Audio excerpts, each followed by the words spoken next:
өзгеретін ойым жоқ.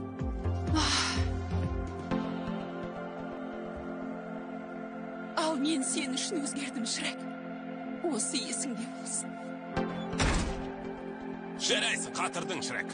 Мен құбыжықпын.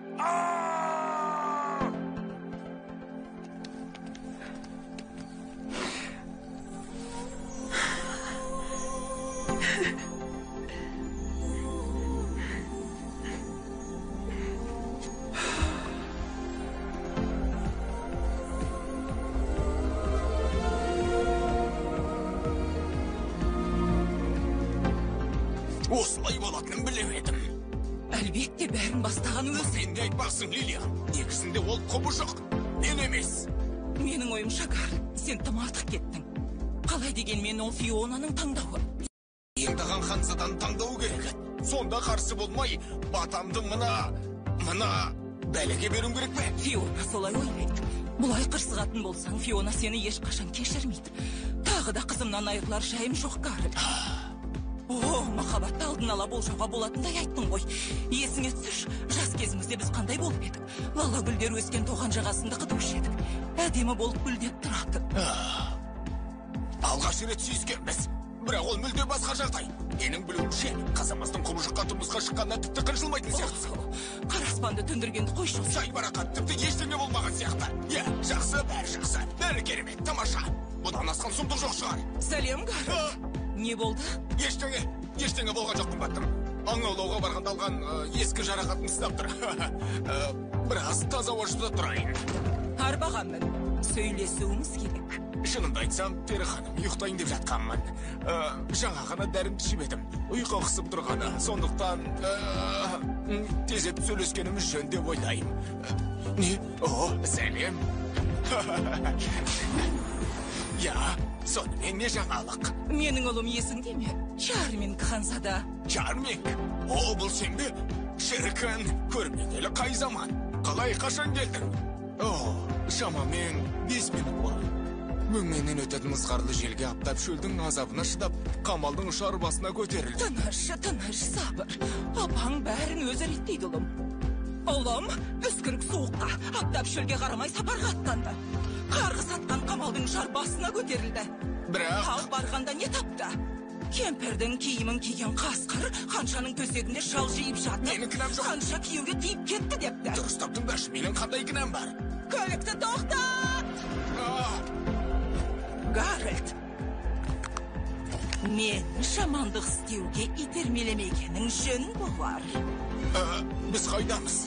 Сәлеметсіз бе, семіз сопы дәмханасы. Қандай тапсырыс бересіздер? Емдемім бұзылатын болды, көңілін көншіген шығар.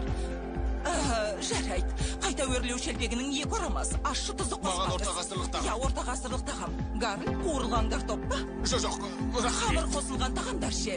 Жоқ, рас айтамын, тамақ ішкім келмейді. Сіздің тапсырысыңыз, Пері ханым. Ал мына орта ғасырлық тағамға қосымшасы. Ала ғой, балам.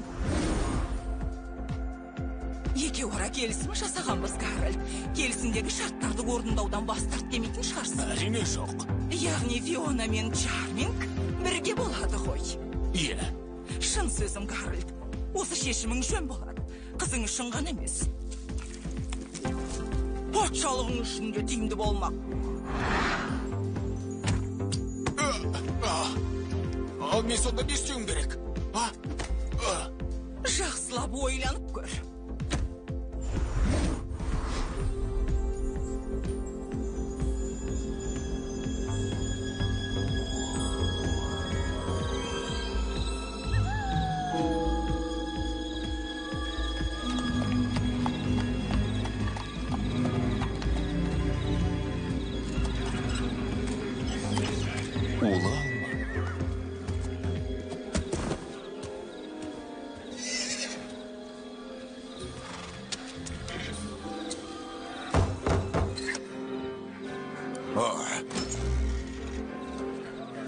Көріңіз, мәртебелім. Бұл қаланы жақсы көрем.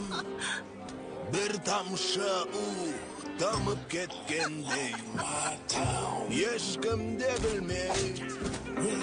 Ешкім де білмей.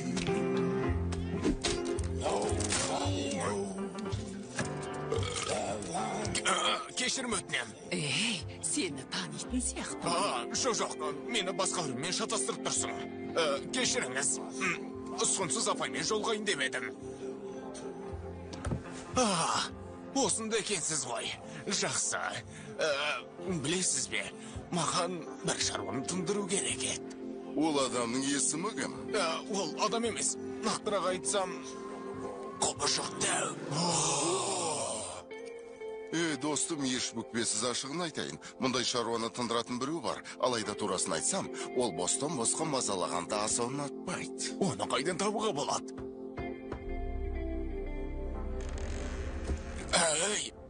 Кім бар? Үйіме келіп мазалауға дәті барған кім бұл? Кешіріңіз, мазаңызды алсам ғафу етерсіз. Сізді дәуге төтеп беріп, тізе бүктіре алады деп еді. Кім айтса да шындықты айтыпты. Бірақ қомақты қаржы төлеуге тура келеді. Онда, мынау жеткілікті ме?